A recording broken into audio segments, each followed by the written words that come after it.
1월 12일 12일차 365 대화를 위한 성경 통독 시간입니다.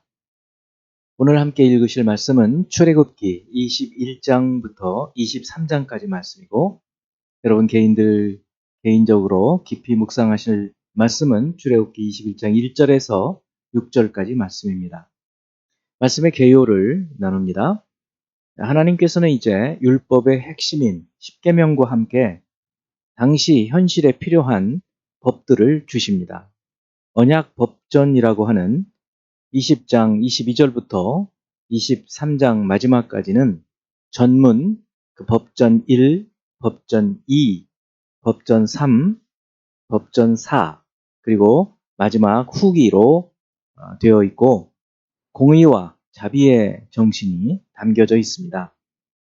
빚 때문에 팔린 종, 또 살인, 과실치사, 민사 및 형사적인 책임, 사람을 해치는 일, 고리대금, 재물, 이런 것들에 대한 것, 그리고 토지와 안식일에 대해서, 그리고 3대 절기, 이와 같이 민사, 그리고 종교 모든 것들을 아우르는 법이 포함되어 있습니다.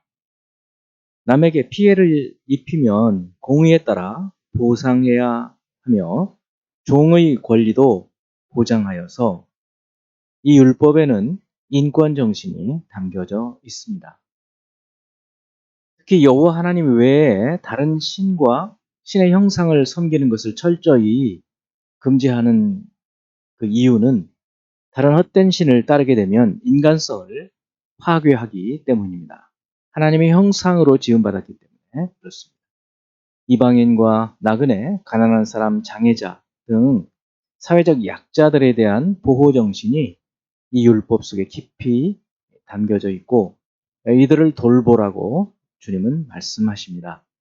이스라엘 백성들의 순결과 정결은 하나님의 뜻이고, 안식년, 안식일과 함께 무교절과 맥주절, 수장절 이 세 절기를 지킬 것을 말씀하시고, 다시 한번 하나님께서는 약속과 명령, 이스라엘 보호하신다는 약속을 주시면서 동시에 명령을 주십니다.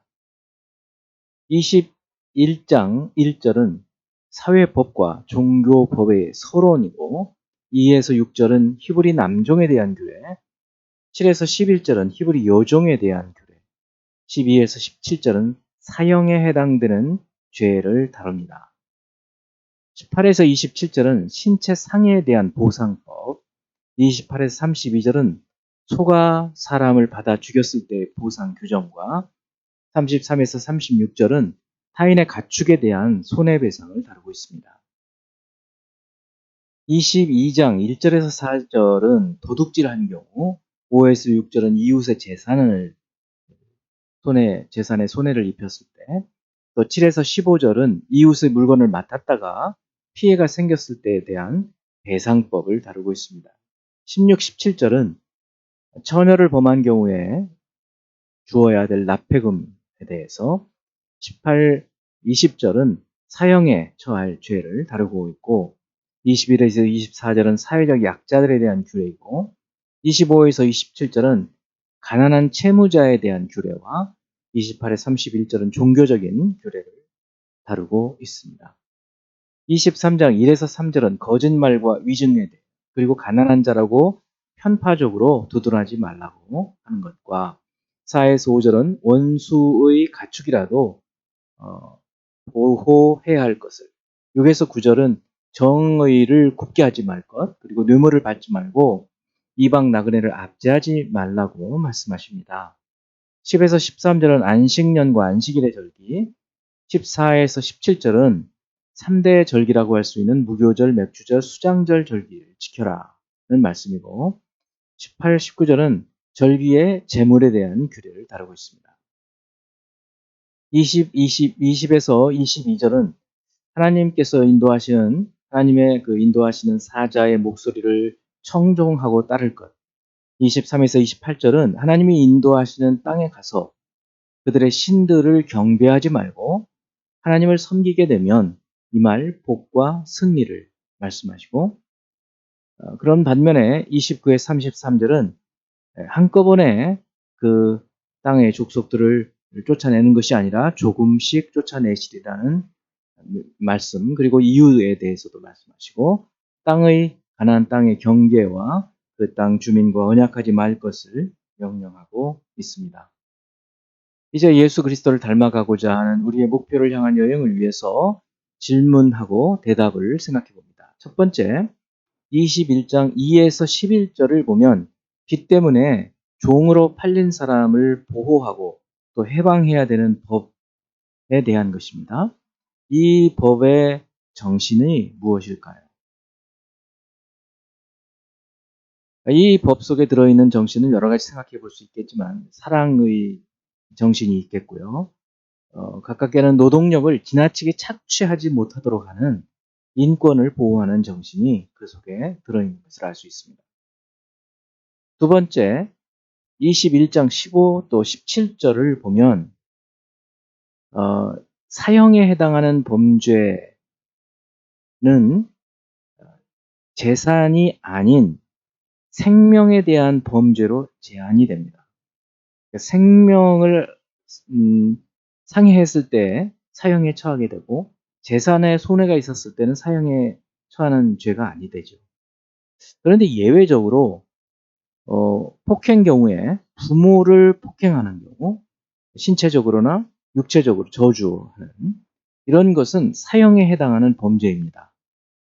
여기에는 어떤 의미가 있을까 생각해 봅니다. 하나님은 부모를 공경하는 것을 통해서 하나님을 공경하는 것을 배우도록 하십니다. 그러므로 부모에 대한 폭행이나 폭언은 그에 대한 벌이 엄격하죠. 부모의 권위를 무시하는 것은 그분을 세우신 하나님을 모독하는 것이기 때문입니다. 세 번째, 21장 23에서 25절 말씀. 그러나 다른 해가 있으면 갑되 생명은 생명으로, 눈은 눈으로, 이는 이로, 손은 손으로, 발은 발로, 된 것은 된 것으로, 상하게 한 것은 상함으로, 때린 것은 때림으로 갚을지니라.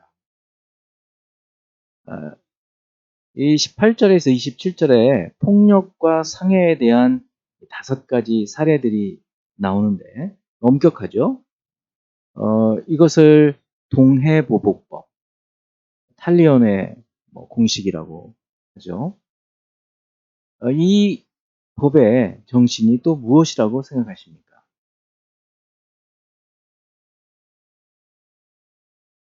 우리는 눈은 눈으로, 이는 이로, 이걸 굉장히 가혹한 법이라고 생각하지만 사실은 그렇지가 않습니다.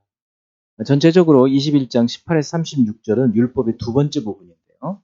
법전 2라고 할 수 있겠죠. 의도적 혹은 우발적인 상해와 관련이 있고 심각성이 큰 것에서 작은 것으로 기록되어 있습니다. 그리고 내용적으로는 인간이 인간에게 저지른 죄, 가축이 인간에게 저지른 죄, 재산으로 재산에 대해서 저지른 죄, 인간이 재산에 대해서 저지른 죄, 이렇게 나열이 되어 있어요. 어찌되었든 이 동해보복법이라는 건 눈은 눈으로, 이는 이로, 이것은 가혹한 법이라기보다는 오히려 상해를 당한 사람이 분노 때문에 더 큰 범죄를 저지르지 못하게 하므로 폭력을 전반적으로 억제하는 이 법적인 억제책으로 작동을 하도록 주신 법입니다. 눈을 한 대 맞으면 보통 사람들은 어떻게 하죠? 다리를 부러뜨려 놓다든가 아니면 죽이기까지 하겠죠. 그러나 그렇게 못하게 하는 법이 동해보복. 네 번째, 출애굽기 22장 31절. 너희는 내게 거룩한 사람이 될지니 그래서 짐승에게 찢긴 동물의 고기를 먹지 말고 그것을 개에게 던질지니라. 이 명령과 하나님께 거룩한 사람이 되는 것과 무슨 관계가 있을까요? 그러니까 짐승에게 죽임당한 육류를 먹지 말라.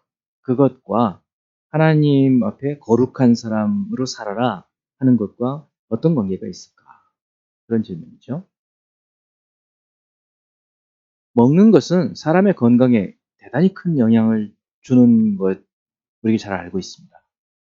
그렇기 때문에 하나님께서 하나님의 구별된 거룩한 사람으로 살도록, 건강하게 살도록 이 법을 주시는 것입니다.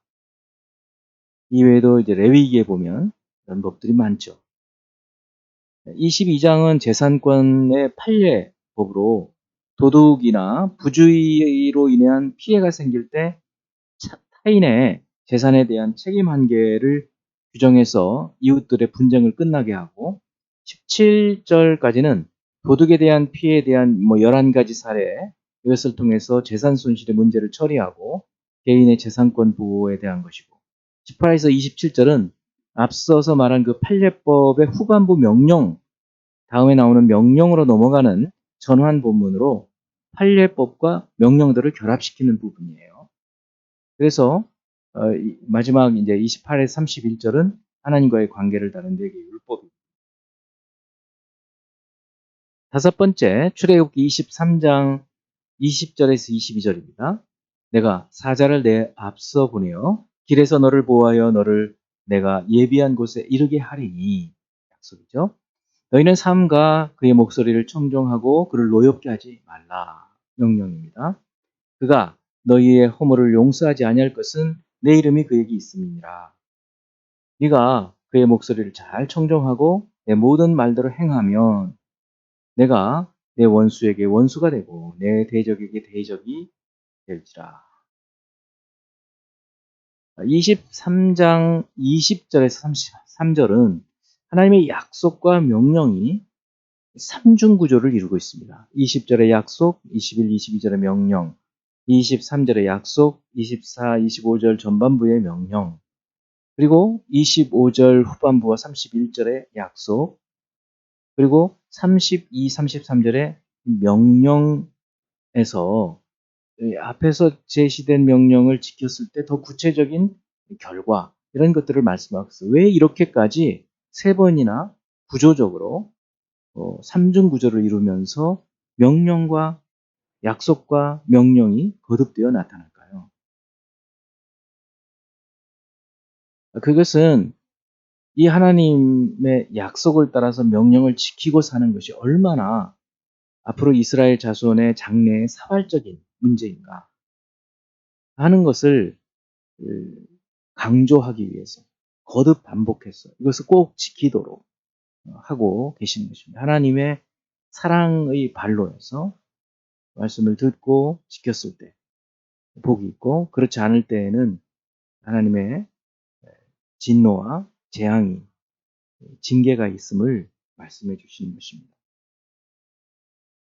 이제 한 구절 말씀을 묵상하면서 교훈으로 삼고 기도하며 오늘 하루를 또 지내도록 하겠습니다. 출애굽기 23장 20절에서 22절. 내가 사자를 내 앞서 보내어 길에서 너를 보호하여 너를 내가 예비한 곳에 이르게 하리니, 약속이에요. 너희는 삼가 그의 목소리를 청종하고 그를 노엽게 하지 말라, 명령입니다. 그가 너희의 허물을 용서하지 않을 것은 내 이름이 그에게 있음이니라. 네가 그의 목소리를 잘 청종하고 내 모든 말대로 행하면 내가 내 원수에게 원수가 되고 내 대적에게 대적이 될지라. 하나님은 약속과 명령의 하나님이십니다. 오늘날에도 마찬가지이십니다. 우리에게 주시는 명령을 우리가 따라서 살면 하나님께서 약속하신 약속을 지키심으로 우리가 아주 복되게 하나님의 자녀답게 하나님의 자녀로 살아갈 수 있게 하시는 것입니다. 기도하겠습니다. 사랑하는 하나님, 우리를 복되게 살게 하기 위하여서 하나님께서 제정하신 이 법규들을 따라서 살아가게 하시고, 오늘날에도 이 구약의 법의 정신이 살아있어서 우리가 주 예수 그리스도를 통하여 하나님의 자녀가 되고, 하나님의 자녀가 된 후에 주께서 주시는 말씀을 따라서 살아가게 하시므로 말씀에 순종하여 살아갈 때 주께서 약속하신 모든 복들이 우리에게 임하는 것을 믿습니다. 오늘 하루를 살 때에도 주의 이 말씀을 따라 살아가게 하여 주시옵소서. 예수 그리스도 이름으로 기도합니다. 아멘.